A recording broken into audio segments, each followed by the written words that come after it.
Hello बच्चों। आज हम पढ़ेंगे एक विंशा। एक विंशा का मतलब होता है 21वां। ओके, 21 पाठा, जिसका नाम है सुभाषितानी। सुभाषितानी हिंदी मीनिंग क्या होता है? अच्छे वचन, अच्छे वचन। चलिए तो स्टार्ट करते हैं हम, और आप लोगों को भी रिपीट करना है हमारे साथ। ओके। उद्यमेन हि सिद्ध्यन्ति कार्याणि न मनोरथै न सुप्तस्य सिंहस्य प्रविशन्ति मुखे मृगा। ओके, सिद्ध्यन्ति का मीनिंग होता है सफल हो जाते हैं, सफल होना। ओके, सफल होना। फिर है मनोरथे का मनो मीन्स मन, है ना। रथे मन की जो हमारी इच्छाएं होती हैं, तो मन की इच्छाओं से। फिर क्या पढ़ा हमने? ना ही सुप्तस्य सिंहस्य, तो सुप्तस्य मतलब सोते हुए की, है ना। प्रविशन्ति प्रवेश करते हैं। चलिए तो अब हम इसका आपको मीनिंग समझाते हैं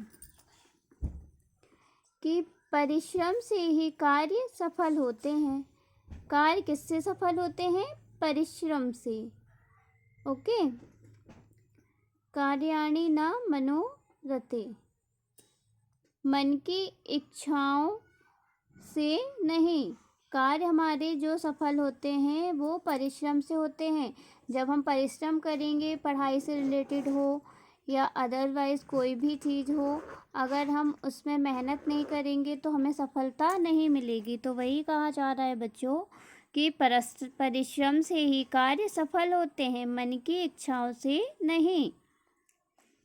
सोते हुए शेर, सिंहस मतलब होता है शेर। सोते हुए शेर के प्रविशन्ति मुखे मृगा, मतलब सोते हुए शेर के मुख में हिरण स्वयं प्रवेश नहीं करते। ओके। फिर है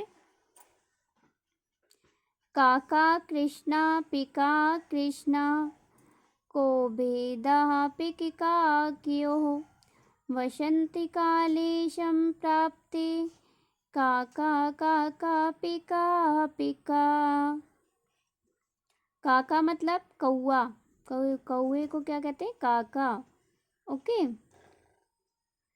और क्या कहते हैं? पिका मतलब होता है कोयल। कृष्णा का तो आपको पता होगा, है ना। पिका मीन्स होता है कोयल। तो क्या कह रहे हैं? कौआ काला है और कोयल भी काली है। कोयल और कौए में भेदा पिका क्यों, मतलब क्या भेद है कोयल और कौए में? वसंत काले संप्राप्ति काका काका पिका पिका, मतलब वसंत ऋतु के आने पर उनकी आवाज़ सुनकर ज्ञान होता है या ज्ञात होता है या ज्ञान होता है। कौआ कौआ है और कोयल कोयल है। काका काका और पिका पिका। वसंत ऋतु जब आती है तो आप लोगों ने भी ध्यान दिया होगा कि वसंत ऋतु के आने पर क्या कहते हैं, कोयल की आपने आवाज़ सुनी होगी, है ना। तो वही कहा जा रहा है कि आवाज़ सुनकर ज्ञात होता है कि कौआ कौआ है और कोयल कोयल है।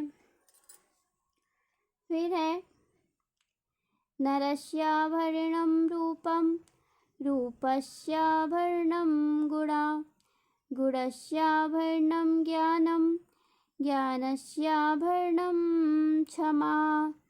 नरस मतलब नर, मनुष्य, है ना। और क्या कहते हैं, आभरण का मतलब होता है आभूषण। तो वही कहा जा रहा है कि मनुष्य मतलब नर का आभूषण क्या है? सुंदरता है, उसका रूप है ना। और सुंदरता का आभूषण गुण है। अगर कोई व्यक्ति सुंदर है और उसमें गुण नहीं है तो वह सुंदरता उसकी कोई काम की नहीं, कोई मायने नहीं रखती, है ना। फिर गुणस्याभरणं ज्ञानम, ज्ञानस्य भरणं क्षमा। गुणों का आभूषण क्या है? ज्ञान है। ओके, और ज्ञान का आभूषण क्या है? क्षमा है ना। आया बच्चों आपको ये समझ में? तो आज हमने ये 3 श्लोक पढ़े हैं सुभाषितानी। यही आपको पढ़ने हैं और आपको समझने हैं। ओके, पहले आपको रीडिंग करनी है, फिर उसका आपको हमने जो समझाया है सुनकर आपको रिपीट करना है। ओके, यही आपका होमवर्क है और बाकी के जो बचे हैं वो हम नेक्स्ट डे करेंगे। ओके, बाय बच्चों।